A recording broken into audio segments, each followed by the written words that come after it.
optimizing what's going on in your warehouse. Joining us today to speak about that, Nicola Tomatis, CEO of BlueBotics. Nicola, good to see you. Welcome. Thanks, Russell. I'm very happy to be here with you. Nicola, let's talk about the major trends that you see right now in warehouse automation. Walk us through that. What would you say? Well, I have to be honest, I'm not an expert in warehouse, but I can tell you what we see here at the trade show.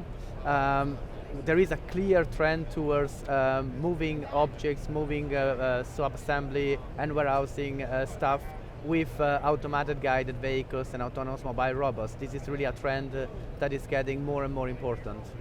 Is it something that you see more and more interest in, being a serious interest in continuing to invest in that technology?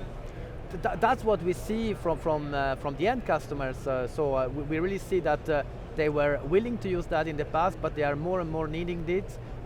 This has been really emphasized by the e-commerce need, by the pandemic, and I think now it's becoming a key part of any warehouse automation system. Let's talk about the pandemic. You just brought it up. Clearly it's had a major impact throughout the supply chain, but in terms of operations in warehouses, in distribution centers, talk to us about what you're seeing going on there because of the pandemic. I think that there were two major factors due to the pandemic. One was that, people were not available. So all what was not automated was not easy. That's one part. The other part is that a lot of people were at home and they could not go somewhere else buying something, so they were ordering everything from the internet, which has indeed increased the e-commerce. So these are the two main factors. Another hot topic in material handling is the interoperability of AGVs. So let's talk about that. Let's drill down in there. What would you say? Yeah, I mean, that's really an emerging point right now, because since indeed the companies needed more and more to move around things with automated vehicles, they tend to need also more and more different models and different type of vehicles, and you kind of struggle finding a supplier that has all the models, and this is why you need very often to buy model A from one supplier and model B from another one, and they must more or less work together, otherwise you are in trouble. And that's where it's really emphasized by the highest need in AGVs, and by the fact that you need more and more different type of AGVs to work together in order to deliver what you need. So here's the question: how achievable is it to have a successful AGV operation? Oh, that's, I mean, it's very important in terms of interoperability. What you can do first is to try to work with the largest suppliers that will have different models, but that's also often not enough. So as soon as you start working with different ones, you get indeed to the key question, which is who will make sure that I have a smooth operation of all these AGVs, and that's where the integrator plays the key role. The integrator is the one that will make sure that everything is installed correctly during commissioning, and it will make sure that during the operation everything runs smooth, and if there is any problem, the end customer wants to be able to pick up the phone and call a single phone number to make sure that he can fix the problem. Mm-hmm. You know, when it comes to these automated vehicles, clearly there must be some very important aspects that prospective buyers tend to miss or fail to consider. So walk us through that. What would you say?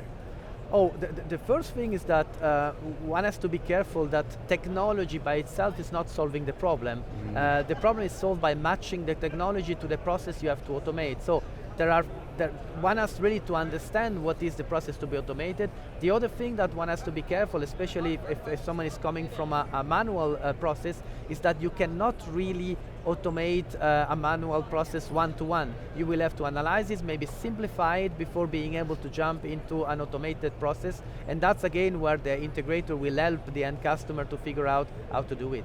Matching the technology to your needs, very, very important. Something that needs to be done up front, studying the situation before you start looking to make an investment in that. Let's talk about obstacle avoidance.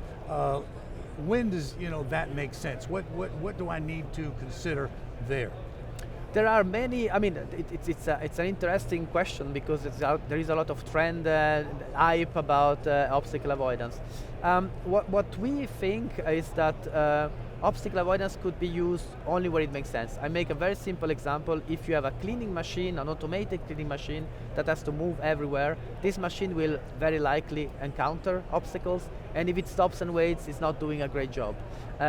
The other extreme example where obstacle avoidance makes no sense is if you have a production line, a car production line, where everything is sequential and must be extremely precise in timing.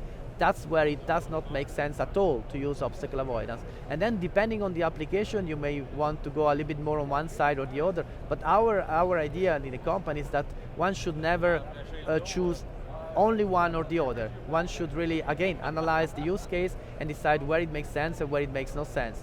And in general, from our experience, for production lines and even for warehousing, is very questionable. Excellent drill down in that area there. Thank you for that. I want to turn to, as a final question, to BlueBotics itself. Talk to us and talk to the viewer of this video about just what the company can do to help optimize a company's operations. What would you say?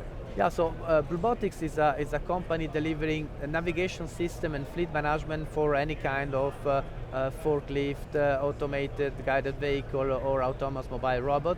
So we are a kind of brand independent technology supplier.